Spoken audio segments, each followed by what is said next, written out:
A book can take you anywhere. Turn the pages and you'll be there. Come on, join us, you'll see. We're reading with Carylee.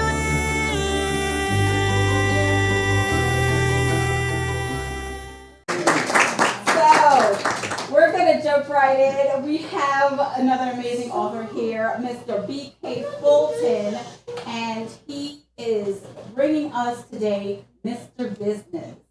Now, this is somewhat of, I guess, an autobiographical book, but we'll let Mr. BK Fulton take us into that as we get into the story.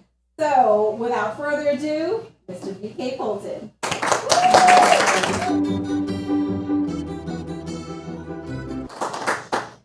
The first book I'm going to read is called Mr. Business, The Adventures of Little BK, Book 1, The First Day of School. And it's a book about when I was a new kid in a new neighborhood, and I actually got chased home from school. So let us begin.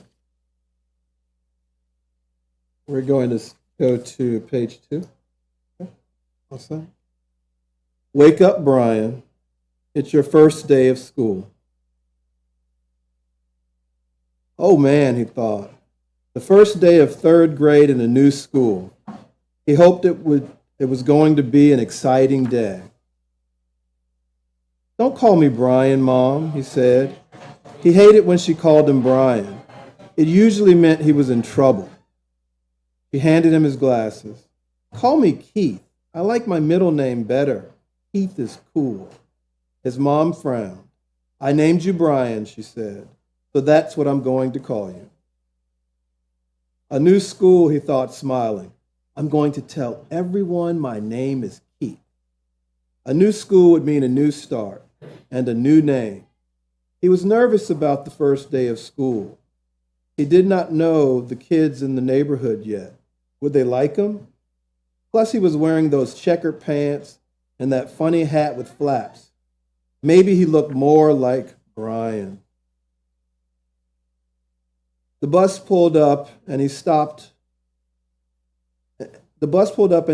on and sat down. A kid popped up from the seat behind him. Nice hat, new kid, he laughed. Sit down, Grimes, the bus driver yelled.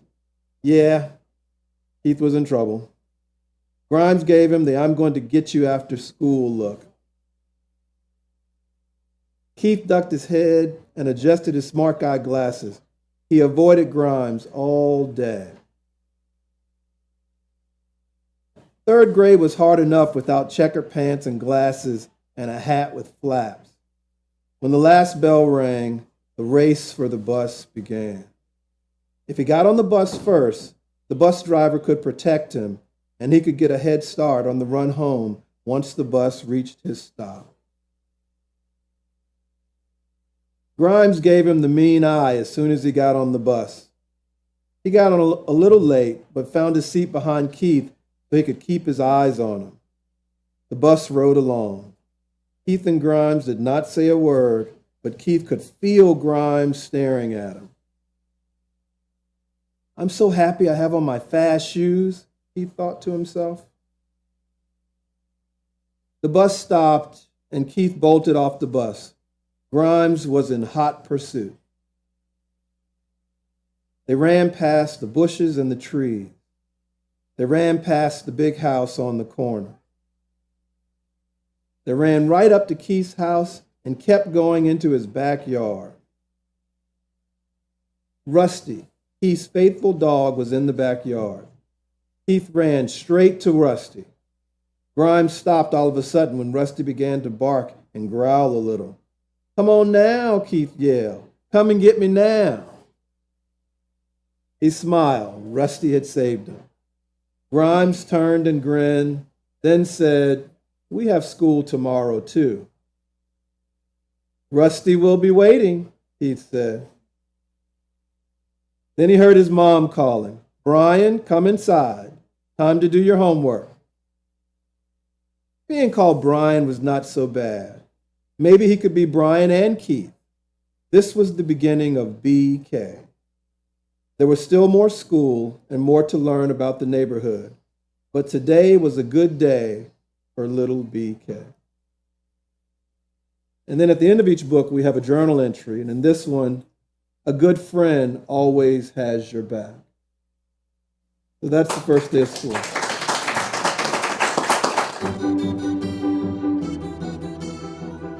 Well, thank you, Mr. BK Fulton, for that awesome book. So now we understand where BK came from. Yes, yes. Okay, so this book is, is it somewhat autobiographical, or is it fully autobiographical? It's absolutely 100% biographical. Wow. As a matter of fact, Grimes, I didn't change his name, and I called him before. Okay. But he's one of my best friends. And I said, I'm going to tell the folk how you chased me home from school. We ended up going to college together. So after he read the book, he laughed. He bought a bunch of copies. And then he said, I'm going to write a book about us being in college. Oh. I was like, don't do that. So, what was your inspiration for wanting to write this book and this series? Yeah, so this is part of a 7-book series. It's actually book 1. My first book I wrote in 2015, and my wife was the inspiration behind the first and these. She told me that I had such an adventurous childhood that it might be fun to share it with people. So the first book was called Shauna, and it was about a poem I wrote when I was 16 about my little sister who has Rett syndrome. And then after I worked and retired, I started a film company and some other things, and then realized that, I really believe readers become leaders. And so I thought that maybe some of the fun things that I learned growing up, I could share with people that are still growing up. That's amazing. And definitely we do know that readers are leaders, and that's one of the foundations behind this show. So what was your favorite book growing up? Where the Wild Things Are. Okay. I love that book. I was an athlete. I had to take care of my sister. I would cut grass with my dad. Okay. And so that book was kind of an escape for me from what felt like a lot of responsibility. And so I used to enjoy, I'd go to my room, or I'd hide under the bed, and I'd have a flashlight and my book. Okay. And I'd pretend that I was in a forest where the wild things are. Oh, that's amazing. Well, we definitely thank you for coming here and reading the first book of Mr. Business, The Little Adventures of BK. And for your chances to get a signed copy of today's book, just email us at readwithcarylee.com. And we thank Mr. BK Fulton for coming and reading for us. And you will be joining us again soon, I hope. Absolutely. Thank you. Yes, absolutely. So thank you for joining us in the audience, and thank you for joining us out on YouTube with the Read With Carylee show. And if you're ever in the Prince William area, be sure to come and stop by Durrani Coffee House and check us out. We're here every first Saturday. The tickets are free. Just go ahead and go to our website, readwithcarylee.com, to get your tickets. And have a great day. Remember, grab a book and read. With Carylee. Thanks for watching another amazing episode of the Read With Carylee show. We have amazing authors coming by every week. So don't forget to like, comment, and subscribe below. You don't want to miss a thing.